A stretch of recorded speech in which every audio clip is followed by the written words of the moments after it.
across several counties, including Augusta and Aiken.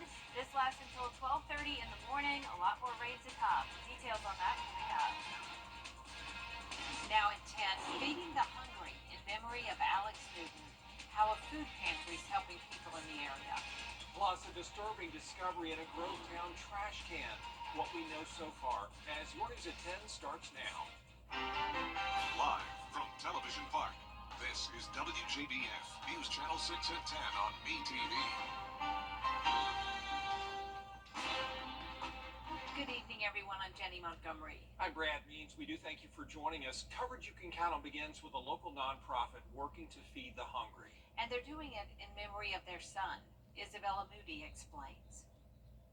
Something for Alex and Thompson First Methodist Church have opened a miniature food pantry for people in the area.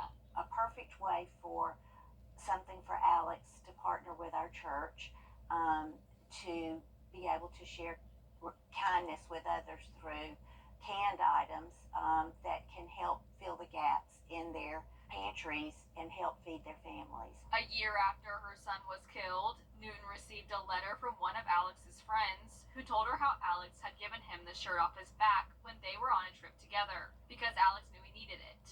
From then on, she wanted to honor her son's life by sharing Alex's kindness and encouraging others to do the same. For several years, the nonprofit has hosted a special birthday project for Alex. This year's theme was the food pantry. We also want our community to step up because our motto is take what you need, which that is our community. Take what you need, but also leave what you can. The blessing box was modeled after the old house that used to be on the church property.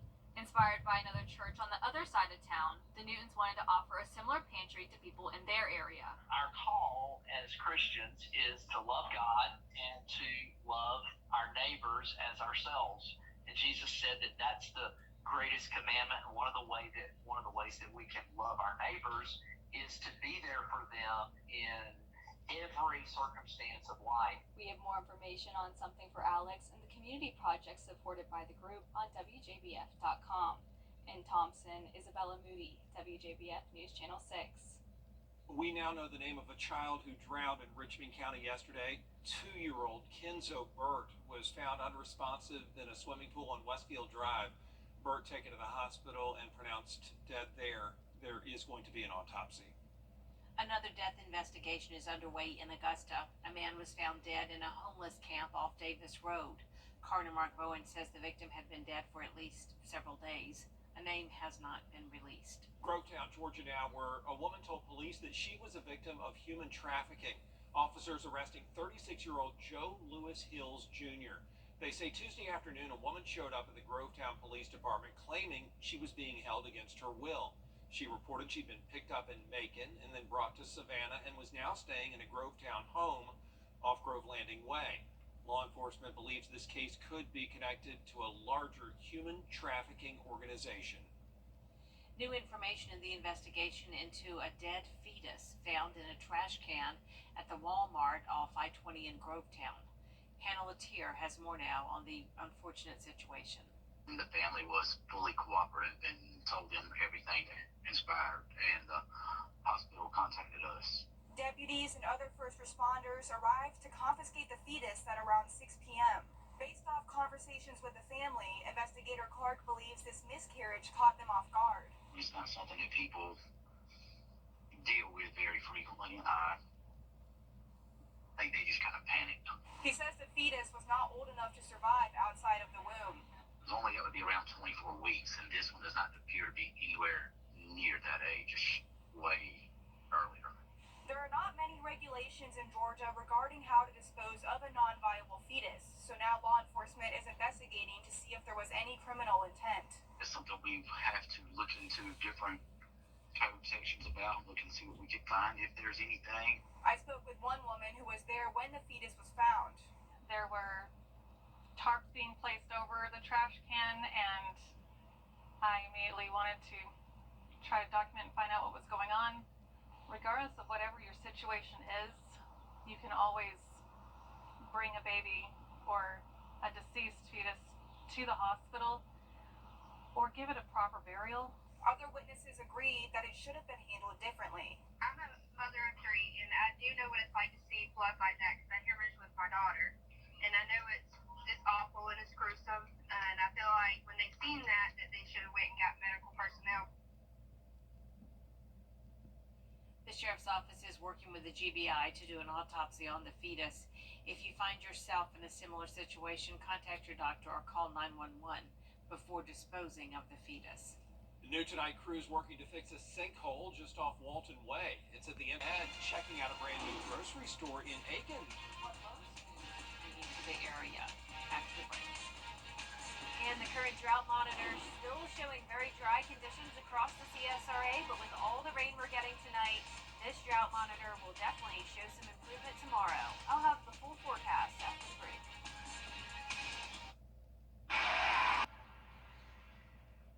To get the weather, you need to see the whole picture. That's why Live Fiber 6 gives you the Skyview network. Get a live view of traffic and weather from all over the CSRA. Available online 24 hours a day at WJBF.com and the free Live Fiber 6 mobile app. The WJBF Live Fiber 6 Skyview network. Powered by Terry Lambert Hyundai.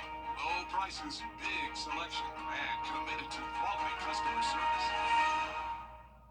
The CSRA is full of amazing women.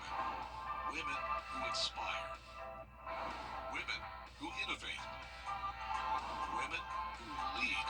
That's why News Channel 6 brings you Women to Watch. On the last Wednesday of each month, News Channel 6 recognizes local businesswomen who are making a positive impact in our community. Nominate someone today at WJBF.com. Sponsored by Goodwill. Now, your most accurate forecast with WJBF Live Viper 6. Welcome back. Here's the latest on radar. We have a whole lot of rain, to say the least. We also have a few storms here, but luckily no severe weather. For the most part, this is a widespread stratiform rain, as we call it, which means there's not a lot of instability to produce any strong storms. There are a couple lightning strikes here and there, but not as bad as what we had earlier. For the most part, just a messy rain, heavy at times. We do have an aerial flood advisory that goes until 12:30 in the morning. It's for a very large area here. Of course, it's a little difficult to see with all of the green on radar, but if you are in Burke County, Richmond, parts of Columbia, McDuffie to the east of Thompson, and Aiken County, that is everywhere that's included in that advisory for the next couple of hours. We also have widespread rain and a heavy storm here over Norwood to the north of Warrenton. Then down towards the south in Waynesboro, we have a lot of heavy rain, and Millen is covered with that widespread light rain. Not as much lightning down there, so that's good news. Now, at the top of the show, I showed you the rainfall totals over the last 12 hours. Here's the rainfall totals over the last 7 days. So notice up towards the north, 5 to even over 10 inches of rain. So we are good up there. They are taken care of. There are other places, though, that could still use even more rain, and that would be parts of southern Richmond County, Burke County, and still parts of Aiken and Barnwell. But overall, there has been a lot of improvement today with a lot of places in Aiken County, such as Williston and Barnwell County, but places like near Wagner have now reached up to 3 inches of rain. You can see how wet it is outside on our Terry Lambert Hyundai Skyview cam in Waynesboro, sitting at 74 degrees. Winds are coming in from the southeast, a little bit breezy at 9 miles per hour. Mid-70s for the most part with the rain. We have a front right across the CSRA with a lot of rain even to our west as well. Tomorrow morning, possibly a few showers early, but we'll be dry around 10 o'clock in the morning. And then afternoon showers and storms pop back up as temperatures only climb into the mid to upper 80s. 60% chance of rain tomorrow, so another pretty high chance there. But the rain chances go down slowly but surely, and this weekend looks pretty good for your outdoor plans. Just keep an eye on radar. So still that widespread rain across the area tonight at midnight, continuing until around 4 in the morning. It starts to break up and become more scattered by the time you're maybe heading out the door at 7 a.m., just that light shower activity. Then it's just the cloud cover, and then there's the storms popping up in the afternoon. Most of that will be towards the south of Augusta, and we'll still have to watch for that flooding potential. Notice a slight risk of excessive rainfall for all of our counties for your Thursday. Lows tonight will be in the low 70s, and our highs tomorrow will be in the mid to upper 80s, well below our average of 94. Once again, there's that aerial flood advisory on radar. We'll be continuing to track the rain over the next several hours. 10-day forecast showing those rain chances sticking around throughout the weekend, but down to 30% on Sunday. And next week, we'll start to see the temperatures climb back to the low 90s. All right. Jenna, thanks. There is a new supermarket heading to Aiken. It's Lowe's Food. It's going to be at the intersection of Whiskey and Powderhouse Roads. It'll feature the beer den and boxcar coffee so you can sip while you shop. There's also a smokehouse with a daily rotation of smoked meats, and Sausage Works, which features locally made pork. We have a saying that says we want to be an entertainment company that intersects with people around great food experiences. Where else can you go to get a glass of beer or wine or a cup of coffee to come in and to be able to drink while you shop? And not to mention, how about a chicken dance? Yeah, we can go through, we do a chicken dance with our chandelier, the chicken chandelier Cooper. Well, it should be a lot of fun there. All the best as their doors open tomorrow morning at 8. Still ahead, the Prime Minister of Israel visits.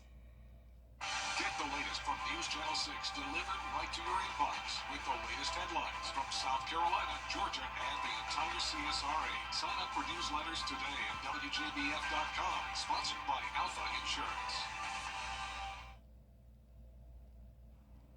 And last but not least, a 17-year-old out of East Orange, New Jersey is taking her passion for hair and using it to help senior citizens. She says the beauty industry often overlooks them, but that women deserve to feel beautiful at any age. Katie Corrado introduces us to Jalissa Illery and her new program called Beautify Seniors.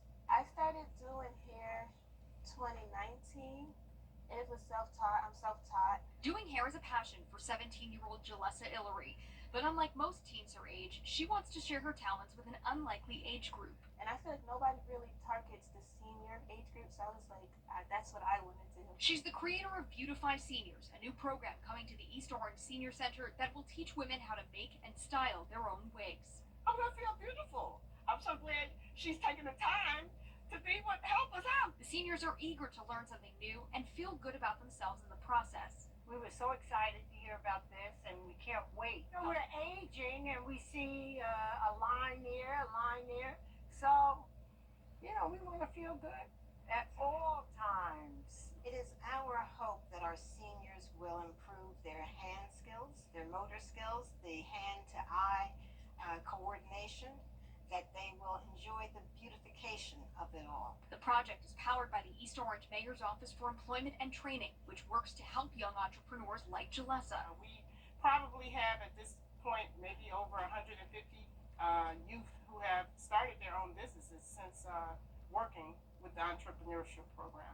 Jalissa is in the process of becoming a vendor for the city. She says she could not have monetized her passion without the help of the Boss Up program at Essex County College, where Dr. Jamila Davis teaches teens to be entrepreneurs. She taught us how to save money, how to, what are the different types of things you can have, the LLC.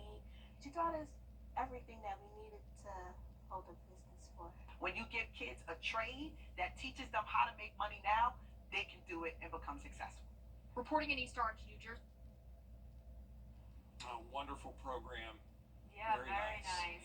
And this rain is very nice as well. It's great sleeping weather. It is. No need for the sound spa on tonight, just the natural sound of rain. And the thunder and lightning is starting to die down a bit, so that's good news. We do have the aerial flood advisory that lasts until 12:30 in the morning. We've had around 1 to 3 inches of rain in that area. Tomorrow, a 60% chance of rain. Only 86 degrees is your high.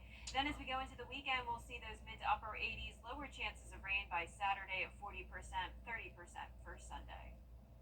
The news continues at the top of the hour over on WJBF Channel 6 at 11. But first, Hogan's Heroes coming up on BTV. Tonight.